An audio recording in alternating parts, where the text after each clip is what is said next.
Hi guys, welcome back once again to the EdWord. I'm your host Eddie, and in tonight's video I will be doing my episode recap and review for the newest episode of The Strain on FX. Now, before I begin, of course, as usual with my other episode review videos, I must warn you this will be full of spoilers. And this one's a doozy because a lot of shit went down and there's a lot of stuff I need to cover and talk about. So if you're not caught up on The Strain, yes, you know who you are. If you're not caught up on this strain, do not watch or continue listening to this video as I will be going into massive spoilers in the most recent episode. Okay, so it appears that F and Nora's experiment to infect the infected, so to speak, like introduce a new strain that will actually kill Strigoi and not create more. That seems to have worked for now. It didn't work with the woman of the old couple that they had done experiments on from the past two episodes. The old couple definitely turned into Strigoi. The woman died, unfortunately, in her Strigoi form, but the man seems to have lived. And what I loved in this episode was F is looking directly at the male Strigoi because he remembered that the master can see through all of the Strigoi because they're all interconnected to him, and he can see everything. He can see what they see. And I love how F gets in his face. He's like, "Oh, I get it. You're gonna send my vampire wife after my son. Let me tell you something. I will kill him, and then myself, before I let you turn us into what you are." And that shit is serious. I mean, F ain't fucking around. He's letting him know, I would rather kill my own son and myself before we turn into Strigoi to serve you. I mean, that is hardcore, man. I was like, wow, he ain't fucking around. Like, he is not to be fucked with right now. You know, he let the master know, like, he let him know, he's like, I am straight up coming for you. You killed my wife. You took her from me. I am going to kill hundreds of your Strigoi in return. You know, he's basically like, okay, you killed someone I love. I'm going to kill someone you love. Well, not necessarily love, but someone important to him. In this case, his hundreds and hundreds of Strigoi minions. So, you know, he's definitely, you know, he's made a promise to him, a bold statement. I'm coming after you with everything I've got. And if you lay a hand on my son, like, or before you have a chance to turn my son into one of your monsters, I will kill him and then kill myself before I allow us to turn into you.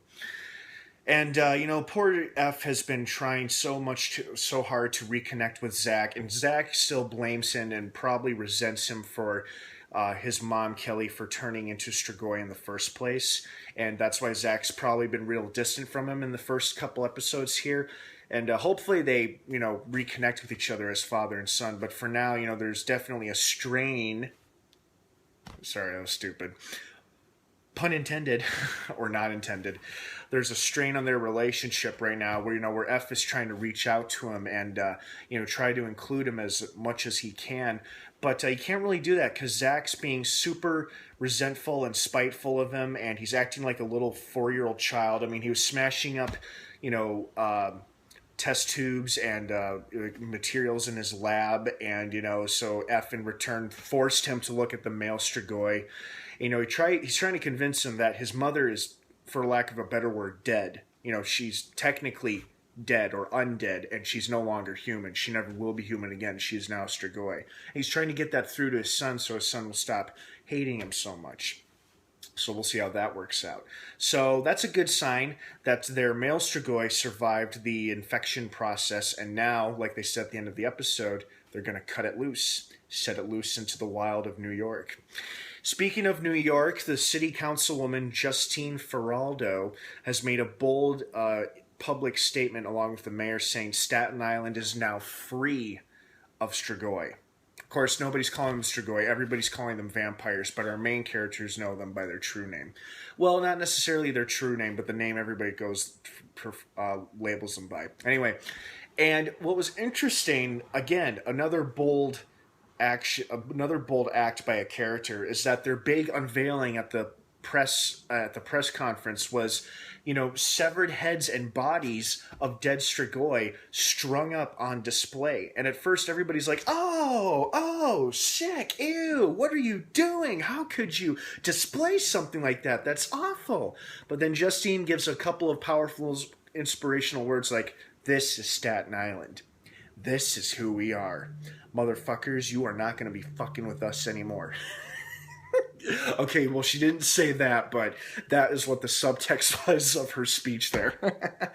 But then I like how everybody at first is all like, oh, ew. And then they're all like, oh, okay, yeah, I could, yeah, you guys, yeah. And everybody starts clapping, and they all slowly come out of it. They go from disgust and horror to, oh, okay, understanding, yeah, we're inspired now, yeah, no more Strigoi, yeah.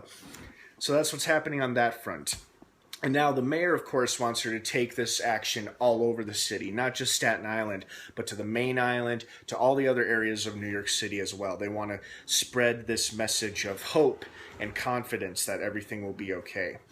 Meanwhile, because of the close encounter in the last episode at the food warehouse between Palmer and Abraham, Eichhorst, on behalf of the Master, has brought the heavy metal star Bolivar from his penthouse to be like the personal bodyguard for Palmer, since Palmer's vital to their plans and operations, and they can't allow anything to happen to him. And Bolivar, like Kelly, has had his own voice and thoughts temporarily restored to him. He's still a Strigoi, and his long black hair is now a wig. Well, come to think of it, it was always a wig, because that was just an act when he was still human. But now he definitely needs it, because if he takes it off, he's completely bald now. Bald with the pointy ears like the rest of the Strigoi. So, like Kelly, his thoughts and voice have been temporarily restored to him. And that's probably important for, Eichhorst and the Master, since they want Bolivar to be Palmer's bodyguard. Which Palmer isn't really cool with, but at the same time, he doesn't have a lot of choice, so he puts up with it. And now, his new assistant is starting to get suspicious as to what the hell she's gotten herself into and what her new boss is getting himself into.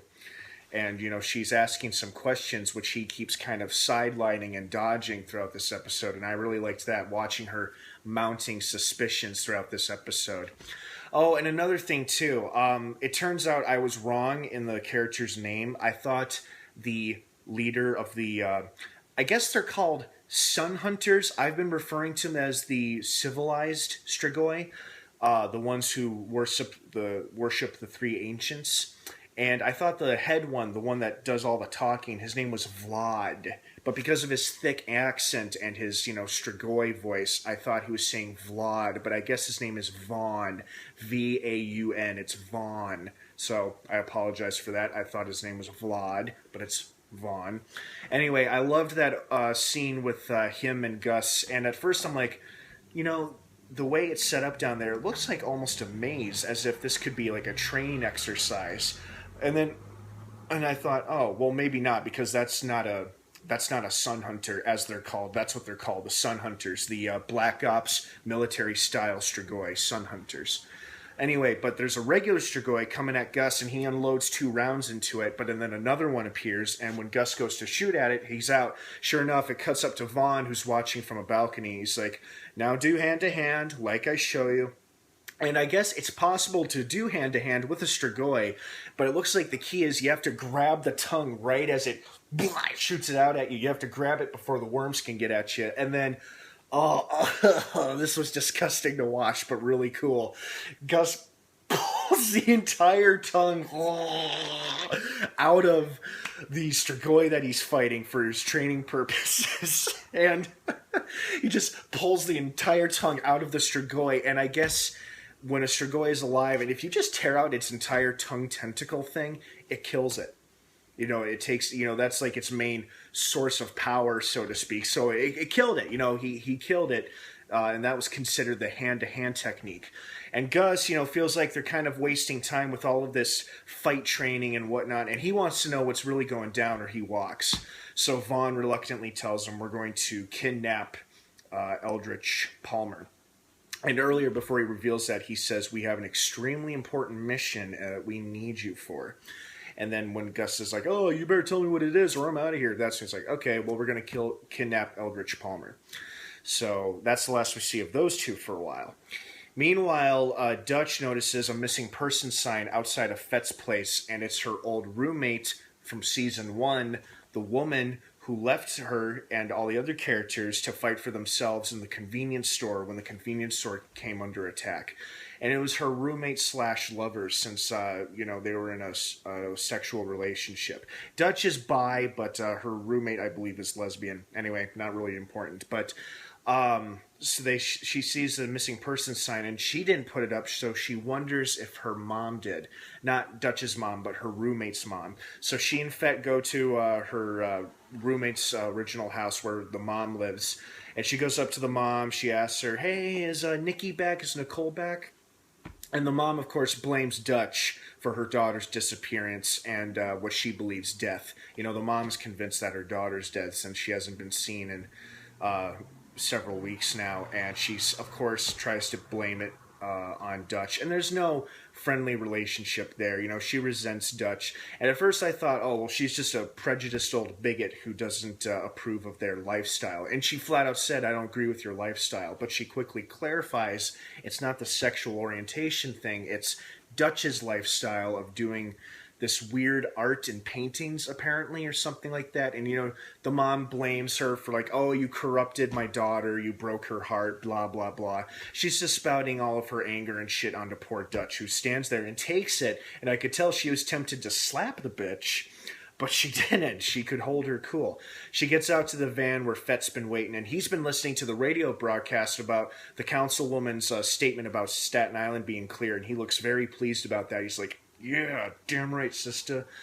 And Dutch returns to the truck. He's like, "Hey, Staten Island's been clear, yay!" But she just breaks down. She was keeping all these emotions pent up for so long about her former roommate, even though her roommate abandoned her in the convenience store and went back to their apartment and took all their money. She still felt concerned for her. And she felt really bad. And then she and Fett start making out.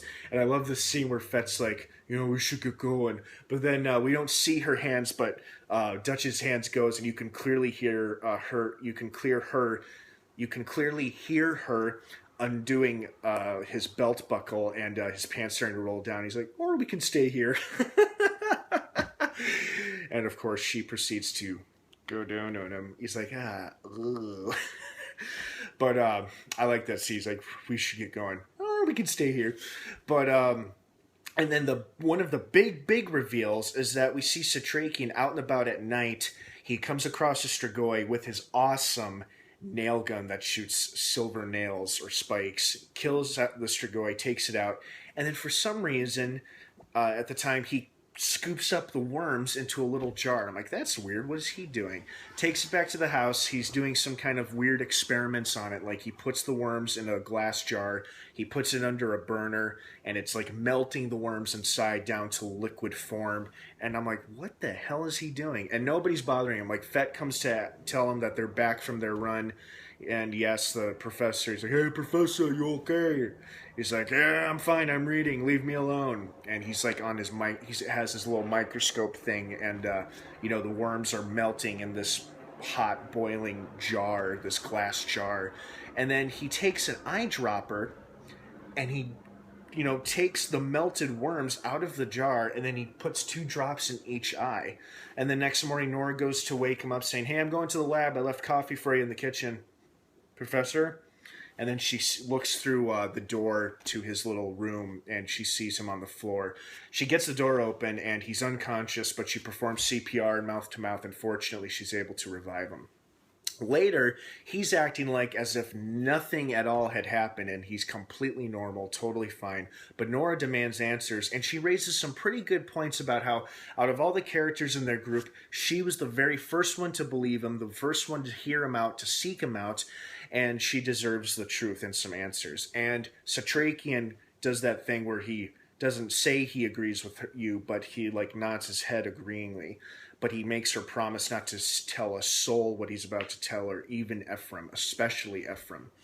and he reveals to her that he drinks or consumes the Strigoi worms. And she's like, what? And that was my reaction. I'm like, what? Consumes? Why? And it turns out that's what sustains him. It keeps him alive. And he's a lot older than I thought he was. Like, he reveals to her he's 94 years old. And the only way he stays alive this long, he keeps his strength up, is that he melts the worms down and using eye drops, because you can't consume them through the mouth. You can't do it orally. And you certainly don't want to get it in your skin, because then you turn into a Strigoi. He melts the worms down. This is what he explains to her. Melts the worms down and squirts it into his eyes. How that doesn't turn him into a Strigoi is beyond me. Point is, it works. He remains human. His eyes do bleed momentarily, but that cleans up real fast right away. But it's what keeps him alive. It's like his life sustenance almost, which is nasty. But it also makes sense if you think about it, because I thought to myself, this makes a lot of sense. You know, he's super old, but the way he's so agile and still sharp, and he's quick when it comes to defending himself and dispatching Strigoi. This makes sense that he's got some kind of secret kicker that keeps him ticking. And so, he's alive, and Nora's like, all right, great, thank you for telling me. And let's see. Oh, one last final thing. So this whole episode, we keep seeing what everybody's been up to. And then I think to myself, what the hell happened to Gus and the Sun Hunters? I thought they were going to kidnap Palmer. And of course, that's the next thing we see.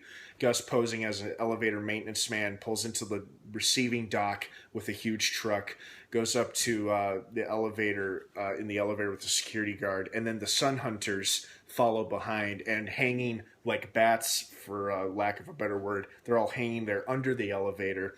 Gus punches out the security guard once they get to the penthouse level. Unfortunately, security sees all of this going down on their cameras, and they evacuate Palmer and his assistant out of his penthouse suite. But Gus and the Sun Hunters don't know that. And watching from the security room, Palmer and his assistant see the intruders, and there's at least 6 of them. And so it's like Gus and Vaughn and 4 Sun Hunters. And unfortunately, I thought, oh, is that a button for self-destruct of the whole office? Nope. It is a button for something. It sets off these beams of UV lights, which is basically the equivalent to sunlight, which can kill Strigoi. And unfortunately, that applies to our good guy Strigoi, the Sun Hunters. They start burning up. They don't melt or poof, turn into dust right away, but it does start burning the hell out of them. And it traps all of them. Gus, of course, is unaffected. He's human, but he's watching his Strigoi allies go down, and it actually looks like it really bothers him, like it really bugs him, and he doesn't make an attempt to escape right away. Like, they all start burning up, including poor Vaughn, and they all fall down in there's a hole in the floor suddenly opens up, and at least 4 of them, Vaughn and 3 others, fall down into this hole. Where the other 2 Sun Hunters go, I'm not sure, because Palmer says there's at least 6 intruders. Now, he may have miscounted, and that might have been all of the Sun Hunters that were in the room, but it's possible there were 2 more Sun Hunters who escaped along with Gus, but it looks like the only one who did escape was Gus, while poor Vaughn and the Sun Hunters were left behind. But I like seeing how Gus actually seems to care for his allies. He's like, come on, give me your hand, I'll get you out of there, come on. But Vaughn tells him to run, to get the hell out of there, because he's still needed to win this fight. And so, Gus is like, screw this. And then, he's like, okay, well, I offer help, and they told me to go, so I'm leaving. He gets out of there, and we hear the screeches of the Sun Hunters trailing behind him. And that kind of pissed me off, because I was like, oh, not the Sun Hunters. They seem so cool, so badass, and now they're all burning up. Shit. Especially Vaughn. I was looking forward to seeing Vaughn in action and get more story behind him and see him develop as a character. And now he's burning up. Now, to be fair, we didn't see... Excuse me. To be fair, we didn't actually see Vaughn or the rest of the Sun Hunters actually die. True, they were burning up, cooking in the UV lights, but whether or not Palmer shut off the UV lights the second Gus escaped, and then he and his security team went in there and took the Sun Hunters captive, alive but badly burned. We don't know. Hopefully we'll find out in the next episode. I'm curious to see, because I'm really hoping, I mean, if the other Sun Hunters died, fine, I can live with that, but not Vaughn. Please, please not Vaughn. He was starting to become such an interesting character, and I enjoyed watching him train and teach Gus how to fight Strigoi hand-to-hand combat, and their relationship that they were forming, the two of them. I'm like, damn it, now he's dead? But I stopped myself, I'm like, oh, we didn't actually see him die. Injured, yes. Dying, yes. But we technically did not see him die. Now, we may see that, though. That may be the opening scene of the next episode where Palmer and his security staff are looking over the charred, burned corpses of Vaughn and the rest of the Sun Hunters. We don't know. But this was a great episode. I really enjoyed it. I liked it a lot. It had some great character moments and interesting reveals and hints as to what's to come and where people stand. And, there's some strong-willed characters in this show, both good ones and the bad ones. Everybody's determined to complete their goals. And unfortunately, their goals are completely opposing. One side wants to conquer the world, where it's the Strigoi rule. The other side wants to stop that from happening and save humanity. So it was a great episode. I really enjoyed it. Well, guys, thank you so much for watching. I hope you enjoyed this most recent episode of The Strain as much as I did. It's getting really fun, really fast. And what was your favorite moment in the most recent episode? Were you sad to see the Sun Hunters go? Do you think they survived their burning, or at least Vaughn? Do you think we'll see Vaughn again? And do you think there are any more Sun Hunters left, or was that just the small units that went with Gus? Because there's got to be way more than just 6 Sun Hunters. Hopefully the rest of them are back at their secret headquarters with the Ancients. Let me know what you guys thought of this episode. Did you like it? Did you not like it? Who's your favorite character and why? Leave your comments and thoughts and opinions below. Let's be respectful and civil of one another's opinions and beliefs. And stay tuned for The Strain. It premieres every Sunday night on FX. And yeah, thanks for watching, guys, and tuning into the channel here. I'll now that I'm back on track, I'll make sure I do videos on a regular basis. So thank you for that. And of course, until next time, may the Force be with you.